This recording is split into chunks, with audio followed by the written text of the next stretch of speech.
Todo mundo quiere saber qué opino del 3DS XL. Nintendo viene dominando el mercado portátil desde hace años. Comenzando con los Game & Watch, aparatos con una pantallita LCD, que se le ocurrieron a Gunpei Yokoi cuando en el tren vio a un hombre jugar con una calculadora. El cambio más importante fue cuando a principios de los 90, Nintendo lanzó el primer Game Boy. Este, llamado por muchos, ladrillo, hizo pedazos a la competencia basado en tres aspectos principales. 1. Su tamaño. Así es, el Game Boy era el sistema más pequeño, comparado con el bastante grande Game Gear, y la monstruosidad Atari Lynx. Segundo, su larga duración en la vida de sus baterías. Ya que no era a color, ni tenía luz, el Game Boy daba horas y horas de juego con solo 4 pilas AA, contra unas 4 o 5 de las consolas de la competencia, que usaban 6 pilas AA. Tercero, la gran calidad y variedad en su catálogo de juegos. Todas las franquicias importantes de Nintendo tendrían lanzamientos en Game Boy, además de volver a Tetris un verdadero fenómeno. Esto, damas y caballos, es una consola portátil.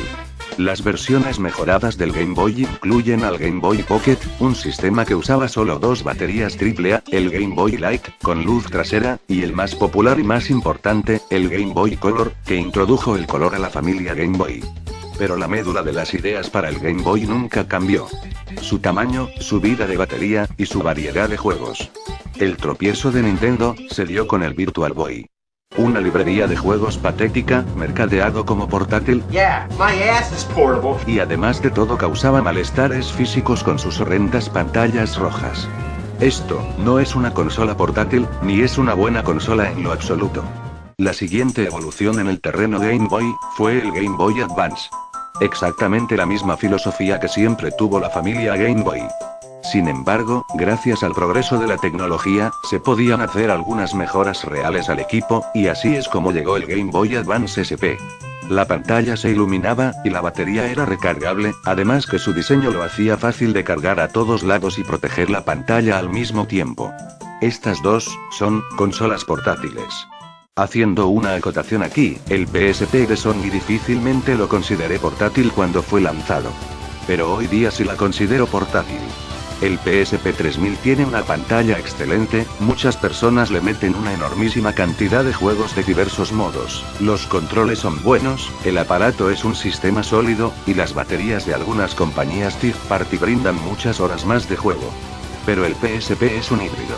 La considero tanto como portátil, como algo que puedes jugar a gusto en casa, gracias al tamaño de la pantalla. Satoru Iwata criticó al PSP, diciendo que si tu batería duraba menos de 10 horas, tu sistema no es portátil. El Nintendo DS, durante toda su vida gozó de una batería duradera. El último Game Boy, el Game Boy Micro, es, maldita sea, una consola portátil de videojuegos. Es lo más compacto que existe, la pantalla brilla más que la del SP, y literalmente lo puedes llevar a donde quieras.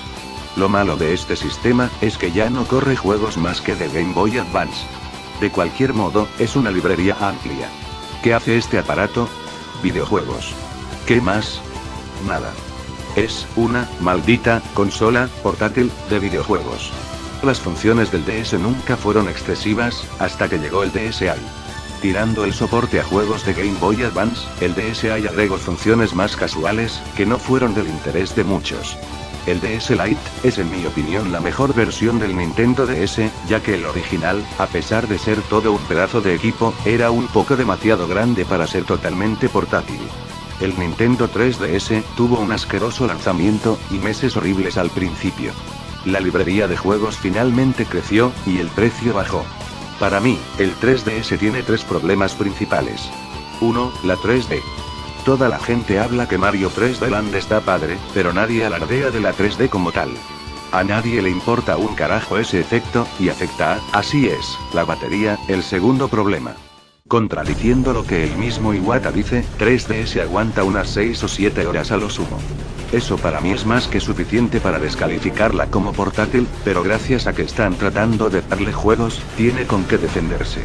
Lo último que hay que mencionar del 3DS, es que sus botones son significativamente más malos que los del DS y los dos últimos Game Boy. Se me hacen, físicamente, al tacto y al jugar, un conjunto de botones muy mierda. El pad circular se siente bien. Finalmente llegamos al 3DS XL. ¿Por qué hablé de todos los sistemas portátiles de Nintendo? Para que entiendan la perspectiva que tengo del 3DS XL.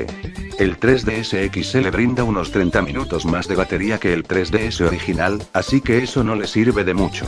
Las pantallas son más grandes, y sí, los juegos se verán mejor. Pero déjame recordarte una cosa. Se supone que es un sistema portátil. Tanto el 3DS XL, como el PS Vita y el DS XL, no son portátiles, por el simple hecho de que son, demasiado grandes.